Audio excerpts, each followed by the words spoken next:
எப்படி இருந்தேன்னா, இப்படி ஆயிட்டேன். இன்னைக்கு எபிசோடு 6. இன்னைக்கு ஞாயித்துக்கிழமை ஆஃபீஸ் போணும். தலைவிதி. யாருனால மாத்த முடியும்? ஆனா, விடாமுயற்சியோட இருக்கணும். காலையில எந்திரிச்சு இன்னைக்கு ஞாயித்துக்கிழமை. அதனால நான் சிக்கன் சாப்பிட மாட்டேன். அதனால சோயா சங்க்ஸ் ஒரு பக்கம் ரெடி பண்ணிட்டு, மார்னிங் பிரேக்ஃபாஸ்ட்டுக்கு ஓட்ஸ். ஏன்னா ஓட்ஸ்ல ஃபைபர் இருக்கு. அதனால அத எடுத்துக்கிட்டேன். நம்ம குட்டி குஞ்சான்ஸ்க்குலாம் இன்னைக்கு லீவு. அதனால ஒவ்வொருத்தன் ஒவ்வொரு வேலைய பார்த்துட்டு இருந்தான். ஒருத்தன் வெட்கப்பட்டுட்டு உட்காந்துருந்தான். ஒருத்தன் அவனுக்கு பூஸ்ட் போட்டுட்டு இருந்தான். அப்படியும் ஒவ்வொருத்தவங்க ஒரு வேலைய செஞ்சுட்டு இருந்தாங்க. எனக்கு தான் ரொம்ப மனசு வலியா இருந்துச்சு. என்னடா ஞாயித்துக்கிழமை கூட ஆஃபீஸ் வர வச்சுட்டானுங்களா அப்படின்னு ஃபீல் பண்ணிட்டு இருந்தேன்.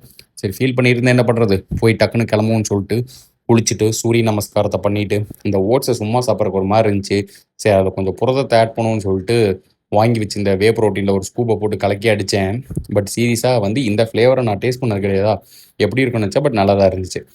அப்புறம் ஆஃபீஸ் கிளம்பி போயாச்சு. டிரைவருக்கும் மனசு இல்ல, எனக்கும் மனசு இல்ல. அப்புறம் மத்தியானத்துக்கு ஒருத்தருக்கு லஞ்சுக்கு பால் பாயாசம், பூரி அது இதுன்னு ஒண்ணொண்ணா நம்ம கொண்டு போன சோயா சங்க்ஸையும், ஒரு வெஜ் ஆம்லெட்டையும் சாப்பிட்டு டேவ முடிச்சாச்சு.